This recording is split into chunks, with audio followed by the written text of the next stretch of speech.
Greetings, everyone. I'm Eric with Your Essential Practice. We have a huge week this week. We have Venus going into Taurus. Then we have Mercury going into Cancer, Jupiter going into Cancer, and then we have a big full moon going in the sign of Sagittarius. So four big things happening this week. Count them: 1, 2, 3, 4. And if I called off your astrological sign, well, then you probably perked up your ears a little bit, didn't you? Well, you can check down in the description box below for more of that divine guidance in the astrological realm, all that information about, I've written a whole bunch of really good information for us for more guidance going through. And that is meant to go hand in hand along with the rune readings here for each astrological sign. Don't forget to like, comment, and subscribe, and contact me with your inquiries, questions, comments, concerns. Where would you like to see this channel going? Would you like to see me do some lives with you on screen here with me live? Yes, that's right. That is an option. So message me using the socials in the links down in the description box below. Without further ado, let's jump right into this huge, epic, big four, quadruple whammy, if you will, quadruple whammy rune reading. Woohoo! Greetings, Capricorn, and welcome to your divinely guided rune reading here for the week. I have already cleansed the energetic space and shuffled and meditated on your runes for this reading. And stay tuned to the end because we have the Soul's Journey Oracle deck here at the very end for a message of clarity for you. So let's jump right on in and get into your energetic past here. We have Ingwaz, the Divine Masculine's rune. So they call this the Divine Masculine's rune, not just me. Because it is that successfully planted seed. It's the fertile soil. It's the rune of fertility. It's coming from that place of knowing that that seed has been planted in fertile soil and is well taken care of. You can walk away. You don't have to guess. It's knowing rather than guessing. It's responding rather than reacting, being secure in one's self. So in this essence, you may have been called in your energetic past here to either heal aspects of the divine masculine, right? Calm that ego space down, or even just know that you are in that aspect of moving from that planting a seed in maybe beginning a new thought, maybe a new relationship or something like that, or a new career or a new practice, right? Or new education. Take what resonates, please, and leave what doesn't as we continue, right? When we get into this energetic now, wow, you have the divine masculine and the divine feminine back to back. So you're really focusing on balancing a lot of this, a lot of these aspects, Capricorn. You are really right now, I think,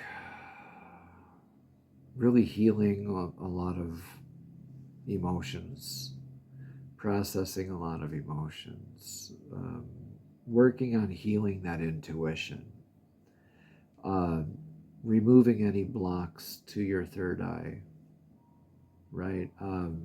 Getting your divine intuition healing work. Divine masculine healing work was just had.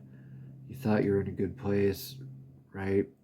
Moving forward, surprise, surprise, you're now needing to heal divine feminine. So when we heal an aspect of one, right, and the other side might come out to need healing too. So it's kind of like the balance, like a teeter-totter or a seesaw, the fulcrum and the balance, right? The two sides.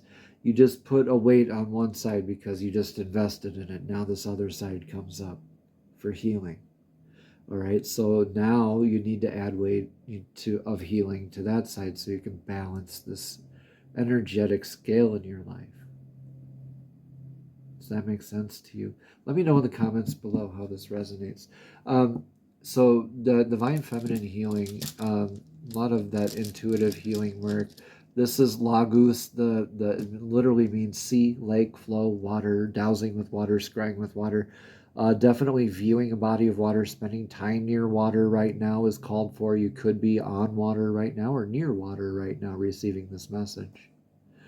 Okay, so being near water and viewing water, definitely viewing water has a huge, tremendous psychological, emotional benefit. All right, so in your upcoming energies, we have Ansus, the divine communication rune. This looks very similar to Lagus, doesn't it? It's Lagus +1 mark.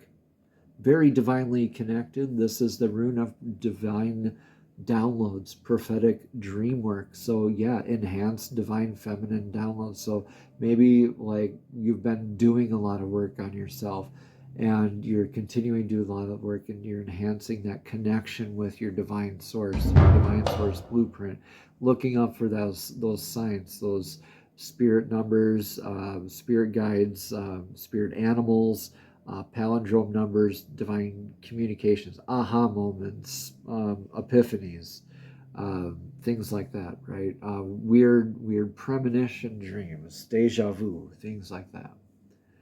All right, let's get what's in your energetic influence of the now. In your influence of the now, yeah, a lot of needing to be tough, showing up for yourself, needing to weather this storm. This is the U branch, Y-E-W. The rune is called Iwas. Iwas is the U branch of the ash tree, or like Yggdrasil, the tree of life. Very tough, rigid wood, very flexible though, in ways too. So they used to make bows out of it, and when it didn't flex, or when it flexed too much, right, it would snap. And so when we're not flexing, when we're not rigid, when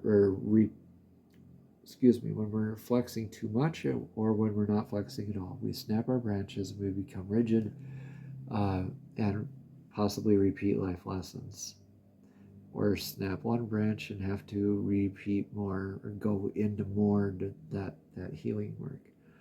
If we're flexing though enough in healthy ways, we get to see the sun behind the clouds through this storm, through this emotional turmoil, and know that the sun can illuminate the darkest places, right? And it can thaw that emotional ice within us and become our divine connection. So what's your advice in the now energy here? Your advice right now is to just focus on your foundation, focus on your legacy. This is Othala, the rune of legacy. You could be even receiving an inheritance or an income of some sort like that right now, a windfall. But really, I think this is really you focusing more on what's transitory versus what's perpetual. What's lasting? What's going to last 7 generations, or what's going to last 1 or 2 generations? You know, that inheritance of money might last 2 generations if you're lucky. That paradigm, though, that religious concept that you helped to bring into this world will last for an eternity, right? So definitely be thinking about what is healthy for you and your legacy and the outcome. And through this in your future, yeah, you're probably going to be needing to tune in for a lot of that guidance. But where do you build the antenna from? You need a good foundation. You need a good place to start. You need a good legacy, and then you can open up to that communication, right?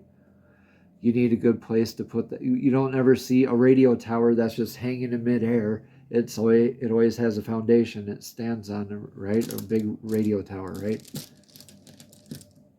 So this is you starting at your foundation, maybe starting over at square one. What do you have to look forward to in your outcome? Yeah, Ace is for you. You bet it is. You got some grounded, nice energy here in your future. And this is the rune of cattle. This is the rune Fehu of abundance, wealth. And this is you're receiving those downloads, right? But you're also applying that information. You're going back and forth. You're kind of balancing, right, that aspect in your in your divine communication, in your divine balance, your divine source blueprint, right? You're increasing your abundance. So through that, you also increase your responsibilities, your options, your responsibilities, your decisions that you need to make, right? So that's just that caution. Also, in the beginning, or in the long run too, it's just, yes, it starts off from a grounded spot. Yes, it grows and it flourishes, but so too do the other energies, right? With more money, more problems, right? So most stuff to think about, right?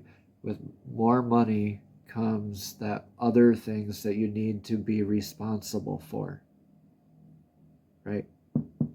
Take what resonates, leave what doesn't. Let me know also in the comments below how this does resonate for you, Capricorn. And let's get a message of clarity from the Soul's Journey Oracle deck. These are messages straight from the source, straight from Divine, directly to your spirit, directly to your soul. Now, Divine, please show us clearly what message of clarity do you have for Capricorn? No, thank you, thank you, thank you. And there it is. Adversity. I accept that challenges are the best way to learn. Yeah, well, Capricorn, you're definitely one of the more firm, stable, like, I don't want to say stubborn, but I want to say stubborn in a nice way. But you're definitely able to weather adversity. That you're definitely able to adapt and come over that adversity. Again, this says, I accept that challenges are the best way to learn. No one ever said that life was going to be easy. Obstacles are presented to you so that you may overcome them. Believe that you will, because if you don't believe in yourself, no one else will. Confidence comes to those who have succeeded in conquering adversity, and then the next hurdle won't seem so daunting. Adversity is an opportunity for you to reach out to your soul family. You are not alone in this time of challenge. If you need help, others are waiting to offer assistance. This test may have come into your life to teach you to receive rather than to keep giving. Yeah. Beautiful stuff, Capricorn. Namaste. Have a blessed and abundant week.